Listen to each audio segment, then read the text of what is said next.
안녕하세요. 한목나 62일 출애굽기 12장을 통하여서 하나님께 주시는 지혜와 지식으로 말씀을 깨달아지고 깨달아진 그 말씀을 가지고 삶을 살아내길 간절히 소망합니다. 오늘 이제 새벽에 영상이 올라가야 되는데 여러모로 전선도 바빴고 좀 살짝 몸도 아팠기 때문에 오늘 이제 새벽에 이렇게 찍는데 드디어 반팔이 아닌 긴팔로 이렇게 좀 바뀌었습니다. 어제 이렇게 살짝 비 오고 나서 이제 아침 저녁으로 특히 많이 쌀쌀해졌는데 건강 유의하시고 또한 시험 공부하는 그 가운데서 잘 승리하고 건강 잘 챙기는 우리 친구들 되기를 원합니다. 오늘 단어는 6월절입니다. 6월절. 근데 전사님은 6월절에 대한 포커스를 좀 크게 맞추기보다는 이제 다른 이제 상황들을 좀 말하려고 좀 하는데, 우리 6월절에 그때 강의 설교할 때 좀 기억나는지 모르겠지만은 6월절, 넘을 6, 건널 월, 마디절 해가지고 이제 6월절의 의미가 이렇게 담겼는데, 앞에 주어가 마치 여호와께서 이제 넘어가는 것처럼, 여호와께서 죽이는 것처럼 보이지만은 죽음의 사자가 넘어가는 것이고, 하나님께서는 그 피를 보고 보호해주고 있다는 것을 의미하는 것입니다. 출애굽기 12장 23절에 보면은 여호와께서 애굽 사람들에게 재앙을 내리려고 지나가실 때에 문 임방과 좌우 문설주의 피를 보시면 여호와께서 그 문을 넘으시고 멸하는 자에게 너희 집에 들어가서 너희를 치지 못하게 하실 것임이라 라고 말씀하거든요. 멸하는 자하고 하나님 자신을 이제 구분시키는 것을 볼 수 있죠. 이 멸하는 자는 천사인지 아니 마귀인지는 정확하게 이제 알 수는 없지만은 좀 말씀드렸다시피 하나님께서 그 자신으로 이렇게 보면 안 되고 이제 멸하는 자가 이렇게 죽이는 그러한 상황이고, 하나님께서 그 피를 보고 이제 우리를 보호해주는 그 상징으로 보면 됩니다. 그래서 이 6월절의 뜻이 무엇이냐? 27절에 나와 있습니다. 너희는 이르기를 이는 여호와의 6월절 제사라. 여호와께서 애굽 사람에게 재앙을 내리실 때에 이제 10가지 재앙 중에 이제 마지막 재앙 중에 포함된 거죠. 애굽에 있는 이스라엘 자손의 집을 넘으사 우리 집을 구원하셨느니라. 우리 집을 구원하셨느니라 하라 하매 백성이 머리 숙여 경배하니라. 이 구원의 의미가 이제 담겨져 있는 것이 6월절이라는 것입니다. 오늘 12장은 아주 많은 얘기가 담겨져 있습니다. 6월절, 무교절, 10번째 재앙, 이제 출애굽에 대한 상황들이 담겨져 있고, 또 우리가 보고 있는 이 3927 성경연구원에서는 6월절 하나만을 크게 보기도 했습니다. 이 6월절의 규례를 세 가지로 오늘 지금 12장에서 볼 수 있는데요. 이것을 왜 이렇게 구분했냐면은 나중에 바르고 뿌리고에 대한 이 상황 때문에 전사님 되게 고민이 많았거든요. 그러다가 해답을 여기서 찾았기 때문에 지금 미리 말씀을 드립니다. 첫 번째 규례는 1절에서 14절의 상황인데, 하나님께서 아론과 모세에게 말씀하셨고 그리고 온 회중에게 전달되어야 되는 상황입니다. 여기가 이제 3절의 상황인데, 실제로 모세가 하나님께로부터 받은 말씀을 회중에게 전달하라고 했던 3절의 상황과 다르게 21절에는 모든 장로들에게 말하는 거죠. 이렇게 대표들에게 이제 말하는 모습을 볼 수 있습니다. 두 번째 규례는 21절에서 28절인데, 이제 하나님께서 모든 백성에게 3절에 말하라고 했지만은 아까 모세가 어떻게 했다고요? 모든 장로들에게 이제 불러서 6월절의 규례를 이제 알려줍니다. 그래서 6월절 직전에 행해지는 이스라엘 첫 번째 6월절입니다.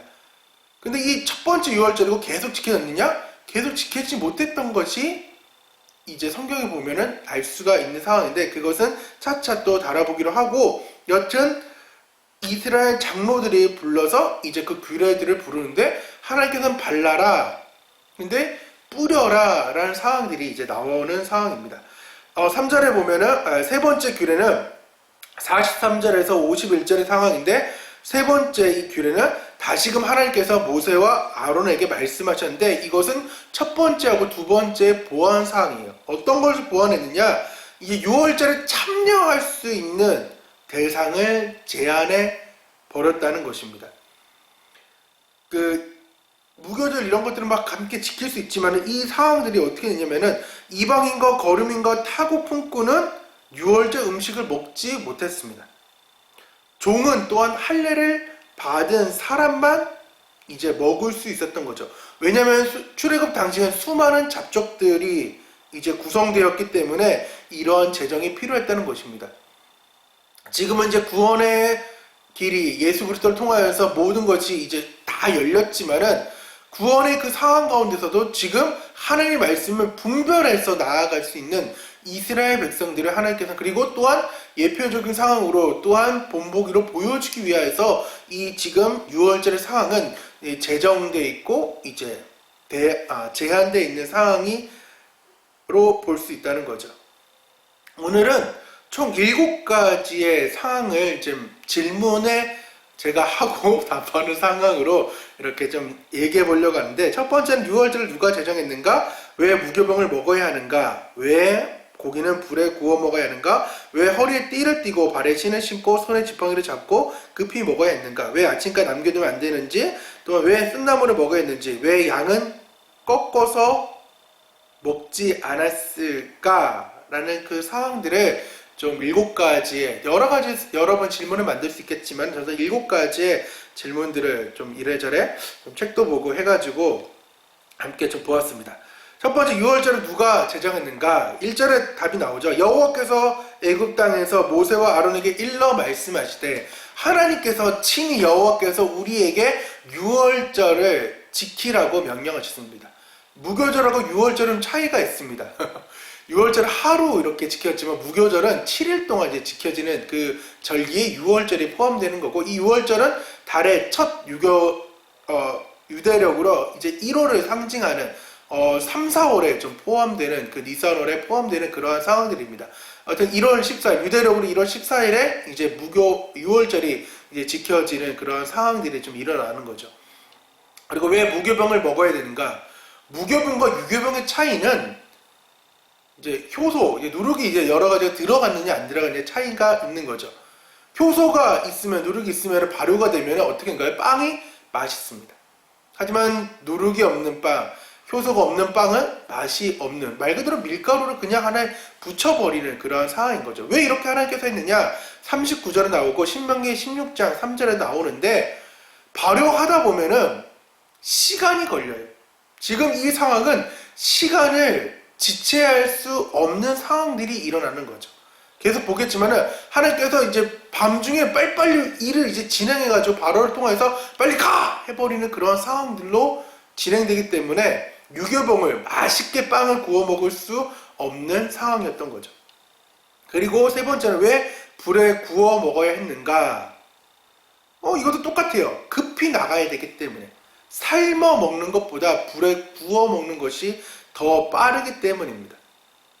그리고 또한 이 구워 먹는 것보다 무엇으로 먹는 것이 더 빠르냐? 날 것으로 그대로 먹는 것이 빠르지만은 하나님께서는 명령하셨습니다. 창세기 9장 4절에 그러나 고기는 그 생명되는 피채 먹지 말라라고 말씀했던 그 명령 때문에 하나님께서는 이제 구워 먹으라는, 왜? 하나님께서 거짓 하나님이 아니기 때문에 이 9장 4절에 창세기 9장 4절에 말씀이 있기 때문에 하나님께서는 구워 먹으라고 말씀했습니다. 그리고 왜 허리에 띠를 띠고 발에 신을 신고 손에 지팡이를 잡고 급히 먹으라 했는가? 11절에 나와 있죠. 통일합니다. 빨리 나가야 되기 때문에 5분 대기죠. 뭐 이런 것들 여러분 이제 군대 상황, 저는 또 군대를 안 가가지고 잘 이런 상황을 말하기 좀 그렇지만은 특히 주간 상근이었거든요. 아침에 출근했다가 저녁 6시면 퇴근하는 그런 상근이어가지고 이 5분 대기죠. 솔직히 몰라요. 하지만 우리 친구들 이런 느낌이면 보면 될 것 같습니다. 열심히 이제 화장하시고 그리고 옷을 아주 이쁘게 이제 차려입고 서울을 나갈 준비를 이제 하고 있는 상황인 거죠. 그런데 모임을 주도하는 친구들 있잖아요. 그 친구가 이제 연락 올 때까지는 어떻게 해요? 계속 핸드폰 보면서 이제 기다리고 있는 거죠. 그러다가 야 가자 빨리 와 이렇게 몇 시까지 와 이렇게 딱 되면은 그 시간 딱 보고 딱 바로 나가는 것처럼 그러한 상황들이 지금 허리에 띠를 띠고 발에 신을 신고 손에 지팡이를 잡고 급히 먹으라는 것입니다. 왜 아침까지 남겨두면 안 되느냐?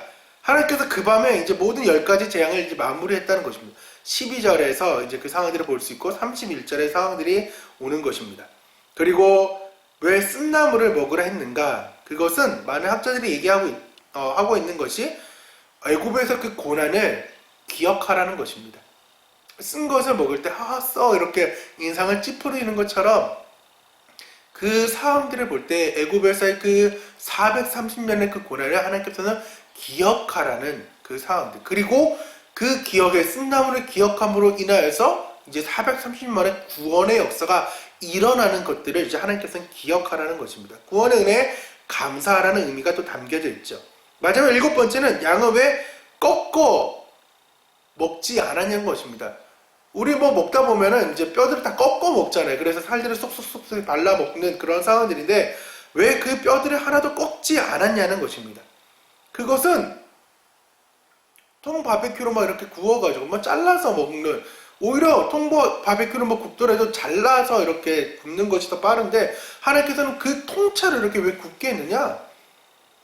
어린 양, 그 상황들은 이제 신약에서 예수님을 예표하기 때문입니다. 그래서 말씀이 성취됨을 요한복음 1장 29절과 19장 36절 그리고 고린도서 5장 7절에 이제 나와 있는 상황들인 거죠.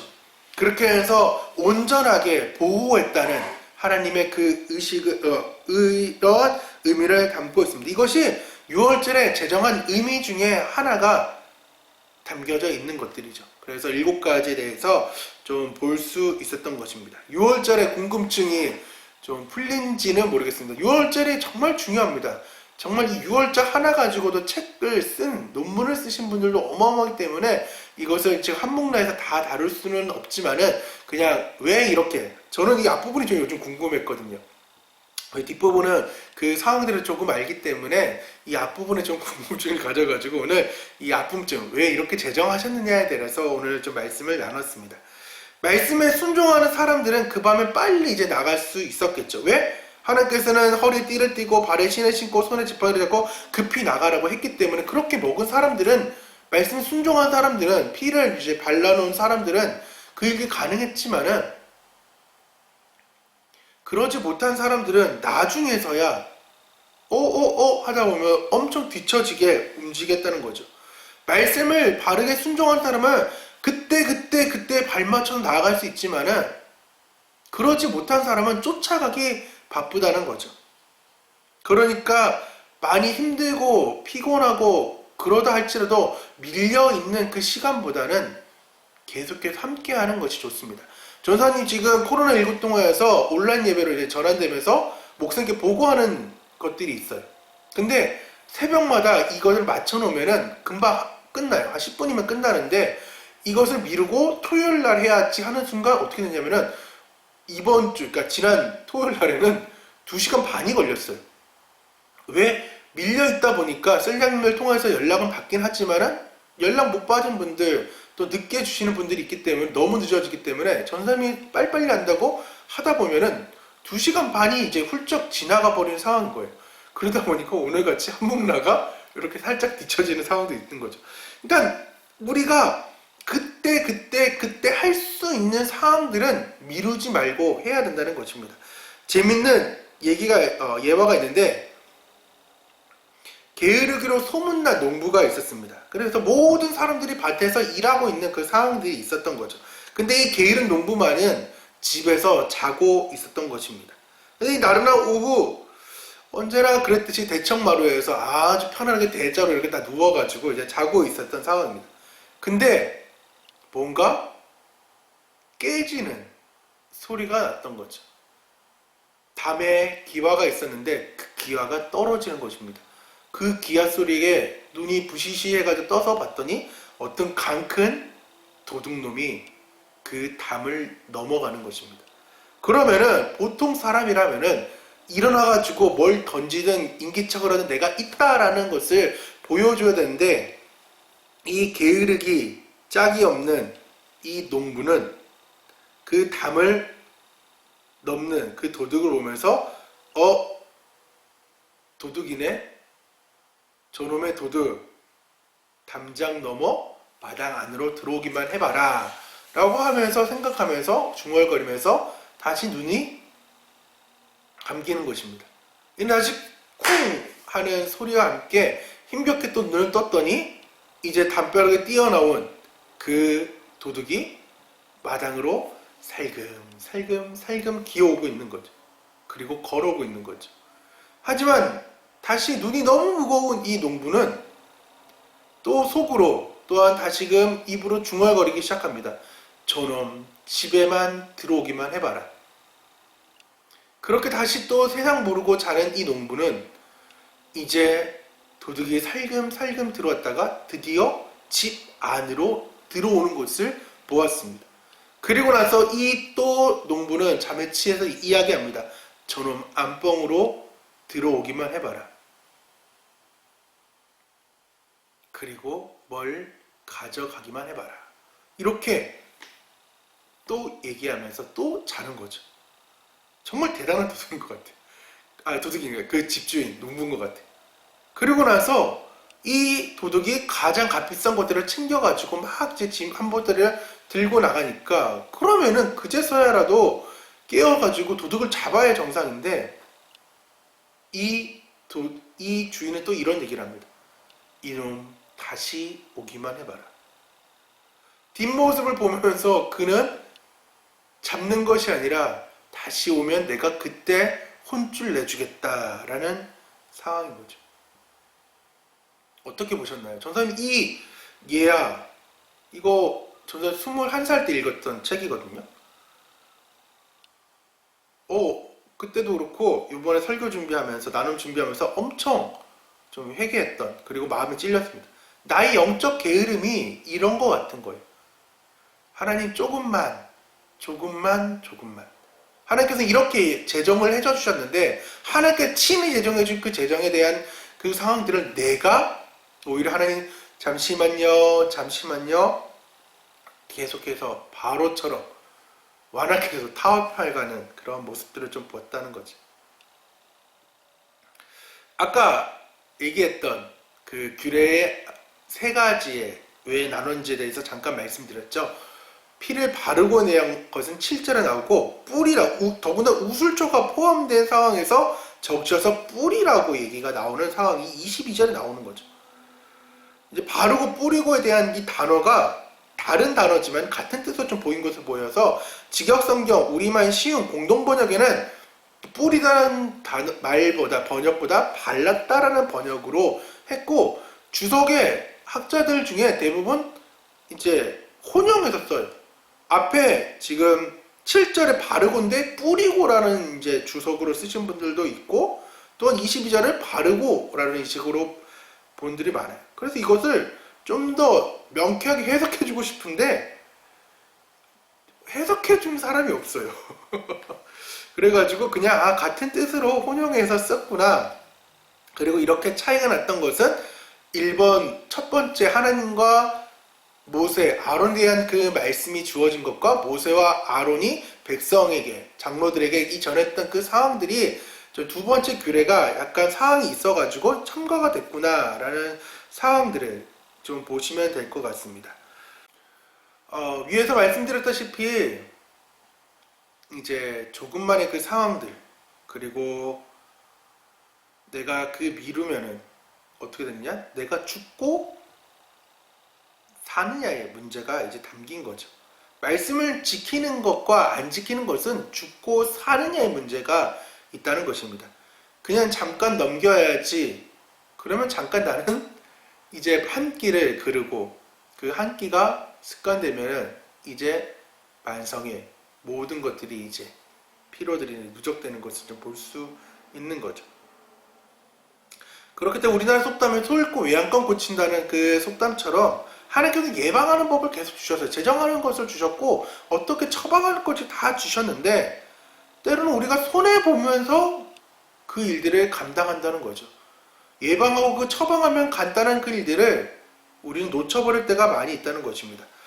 오늘 이제 밤에 혜미와 함께 이제 예방주사를 이제 독감 예방주사를 맞으러 이제 가려고 하는데 날씨가 갑자기 이렇게 추워져가지고 빨리 좀 더 받아야 될 것 같아요. 왜 이거 맞느냐? 독감주사 아프지만 예방 차원인 거죠. 작년에 독감주사 안 맞고 독감 걸렸다가 신년 부흥성에 내내 완전히 아팠어요. 그래서 잘 때 그리고 계속해서 식은땀이 엄청 흘렀거든요. 아주 죽을 뻔했어요. 그리고 나서 독감 주사의 아주 소중함을 좀 알았죠. 그러니까 뭐 하자고요? 하나님의 말씀을 순복하고 순종하며 잘 지키며 나아가야 됩니다. 하나님께서 이렇게 하라는 그 이유가 있어요. 우리는 앞에 것만 바라보지만은 하나님은 우리의 먼 미래까지 다 알고 계신 분이기 때문에 이렇게 하라고 말씀했을 때 그렇게 하는 것이 맞다라는 것입니다. 그러면 우리는 유월절을 좀 어떻게 지켜야 할까요? 우리도 이스라엘 백성들처럼 그 7가지에 대한 여러 가지의 사항들을 지켜야 될까요?